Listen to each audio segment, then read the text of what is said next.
রাজ্যে কন্যাশ্রী প্রকল্পে আবারও একটি নতুন কর্মী নিয়োগের বিজ্ঞপ্তি প্রকাশিত হয়েছে। কন্যাশ্রী প্রকল্পে আবেদন করার জন্য প্রার্থীকে শিক্ষাগত যোগ্যতা কী চাওয়া হয়েছে, বয়সসীমা কী রয়েছে, বেতন কী রয়েছে, সমস্ত বিস্তারিত এই ভিডিওতে আলোচনা করব। তো বন্ধুরা, আমি সুব্রত আর আপনারা দেখছেন সুব্রত এক্সপ্লেন ইউটিউব চ্যানেল।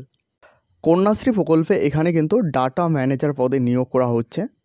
দেখো, এখানে এই স্লিমে দেওয়া রয়েছে সকল চাকরি প্রার্থীর বয়স 18 থেকে 37 বছরের মধ্যে হতে হবে।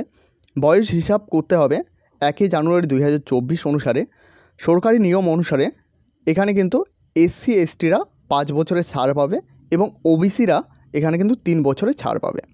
বেতন কিন্তু এখানে দেওয়া রয়েছে। চাকরিতে নিযুক্ত হওয়ার পর মাসিক বেতন 11,000 টাকা করে প্রদান করা হবে। এডুকেশন কোয়ালিফিকেশান এখানে কি চাওয়া হয়েছে, এখানে গ্র্যাজুয়েশন পাস লাগবে, এর সাথে কম্পিউটার সার্টিফিকেট লাগবে, পাশাপাশি টাইপিং স্পিড মিনিটে 30টি শব্দ তুলতে হবে।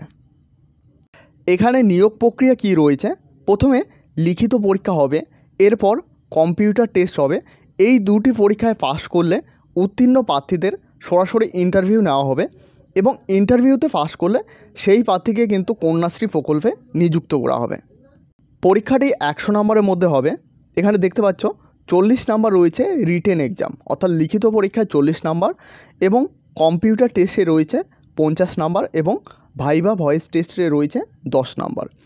রিটেন এক্সামে কী কী থাকছে, জিকে থাকছে, কারেন্ট অ্যাফেয়ার্স থাকবে, জেনারেল মেন্টাল এবিলিটি থাকছে, অ্যারিথমেটিক্স অ্যান্ড ইংলিশ, এসব কিন্তু লিখিত পরীক্ষায় থাকতেছে। আবেদন পদ্ধতি, অর্থাৎ এখানে আবেদন কিভাবে করবে, এখানে সরাসরি অনলাইনের মাধ্যমে আবেদন করতে পারবে। দেখতে পাচ্ছ এখানে অফিসিয়াল ওয়েবসাইটটি দেওয়া রয়েছে, এই ওয়েবসাইটে গিয়ে কিন্তু আবেদন করতে পারবে। আবেদন প্রক্রিয়া শুরু হয়েছে 4 সেপ্টেম্বর 2024 10:30 AM থেকে এবং শেষ হবে 20 সেপ্টেম্বর 2024 6টা PM পর্যন্ত। তোমরা যারা আবেদন করতে চাও অবশ্যই অফিসিয়াল ওয়েবসাইটে গিয়ে আবেদন করে নেবে। এই আবেদনটি অনলাইনের মাধ্যমে হবে। এই নোটিশটি পাবলিশ করা হয়েছে বীরভূম জেলা থেকে। তো তোমরা যারা আবেদন করতে ইচ্ছুক প্রার্থী রয়েছো অবশ্যই 20 সেপ্টেম্বরের আগে আবেদন করে নেবে। বন্ধুরা, ভিডিওটি ভালো লাগলে অবশ্যই একটি লাইক করবে। এই চ্যানেলে প্রথমবার হয়ে থাকলে অবশ্যই চ্যানেলটিকে সাবস্ক্রাইব করে সাথে বেল আইকন প্রেস করতে ভুলবে না এবং এখনও পর্যন্ত আমাদের অফিসিয়াল টেলিগ্রাম চ্যানেল এবং হোয়াটসঅ্যাপ গ্রুপে জয়েন না হয়ে থাকলে অবশ্যই জয়েন হয়ে নেবে। ভিডিও ডিসক্রিপশানে লিঙ্ক দেওয়া রয়েছে, সেখানে সমস্ত আপডেট সবার প্রথমে দেওয়া হয়ে থাকে। ধন্যবাদ।